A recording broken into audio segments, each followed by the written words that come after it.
today to come and see what we have learned this year. And let me tell you, you know, it might not seem like a lot, but these guys have really learned a lot about not only taking care of a stringed instrument, but how to hold a stringed instrument, how to make a sound on a stringed instrument, and the coordination that is required and the responsibility that is required to do all of those things is quite a feat for a kindergartner.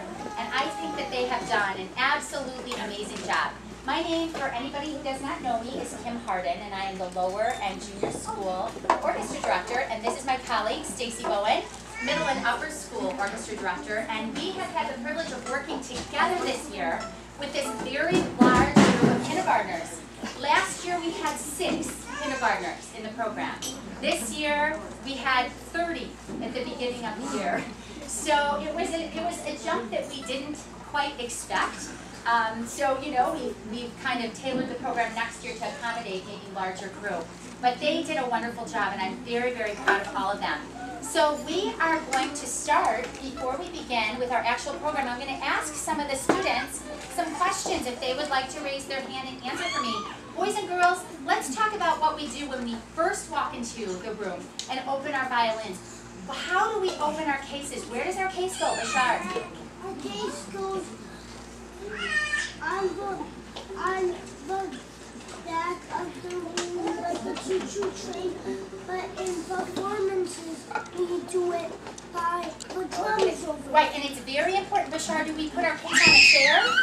Definitely not. Definitely not. Where do we put our case, Bashar? We always open it on the ground. On the ground, right. Boys and girls, who can tell me what is that stuff that we put on our bow, that sticky stuff? Titus? Rosin. Rosin. It's very important to put rosin on our bow because that's what grips the strings and makes the tone, right?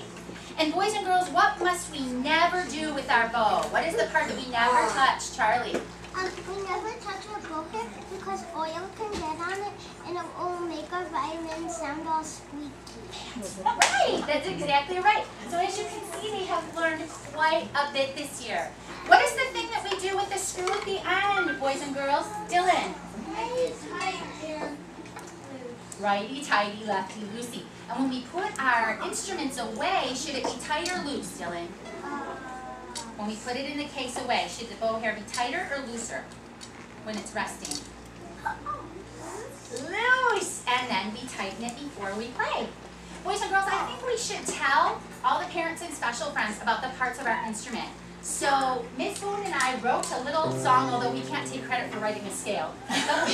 We wanted to teach the children the scale and arpeggio. So this year we are going to sing for you the parts of our violin to the D major scale, and then we're going to sing the parts of the bow to a D major arpeggio. So boys and girls, go ahead and stand up, feet together, in rest position. Rest position, feet together. We take our bow.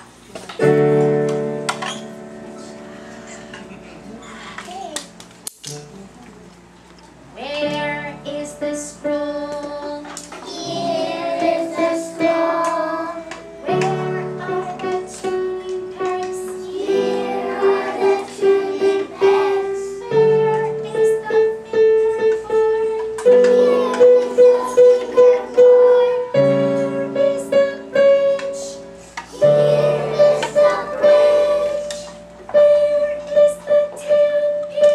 Here is the tailpiece. Where is the chin rest? Here is the chin rest. Where are the sound holes? Here are the sound holes. Where is the end button? Here is the end button. Excellent. Back in rest position.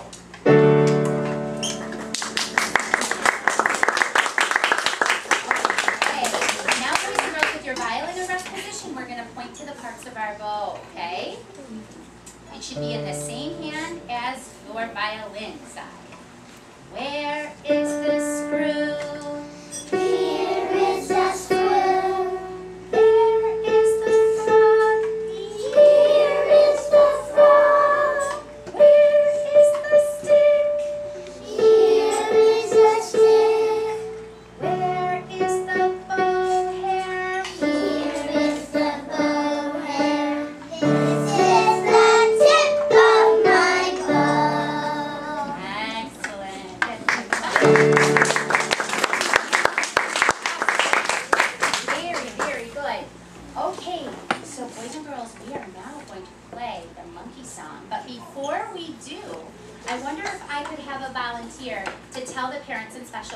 the name of our strings. Who knows the name of our strings? Michael, would you like to do that? What is this low string? And the next one? The next one? Next one? Yes, do you remember the poem that we learned to tell us the name of our strings? Good dogs always eat. That was a long time ago. It was all the way back in September. Very good job. Okay, feet together. Monkey song. Oh, the rocket poem, I'm sorry. All right, let's do our rocket poem. Miss Golden reminded me. Okay, make a good bow hold. We practice bow hold by teaching the kids to make a bow bunny first. This is my bow bunny. And then we added the bow with the bow bunny to make a bow hold. And that takes a very long time to learn. That is actually quite a fine motor skill. And then we balanced gummy savers on the tips of our bow while we did this poem called the rocket poem. And if you didn't drop your gummy saver, you got to eat it. Right. So the trick is to keep it balanced. Okay, ready guys? Bow straight, pointing up and down. We're going to do the rocket poem. 1, 2, 3. Up like a rocket, down like a wing, back and forth like a choo-choo train, round and round like my face, like the sun, up on my head, curved, pinky, bent thumb. Show your bow holds. Very nice.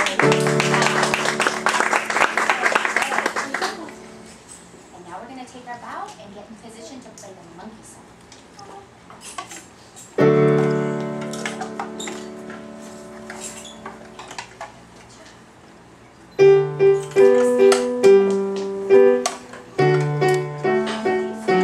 In the right place.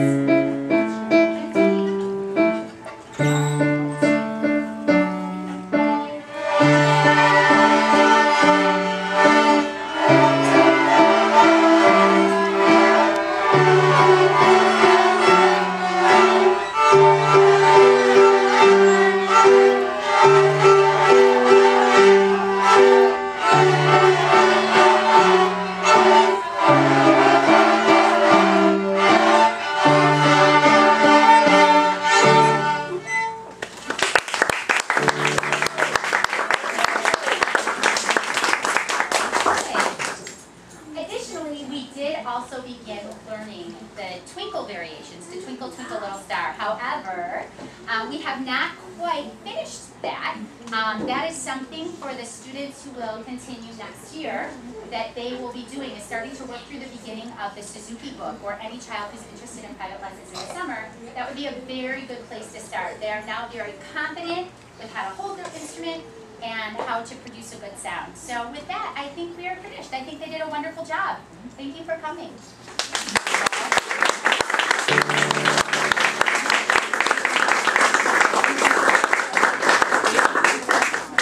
I will be sending some information to all of you via email about how to return instruments, a list of private teachers, fun things to do in the summer, and our program expectations for next year. So thank you for that, and thank you for coming.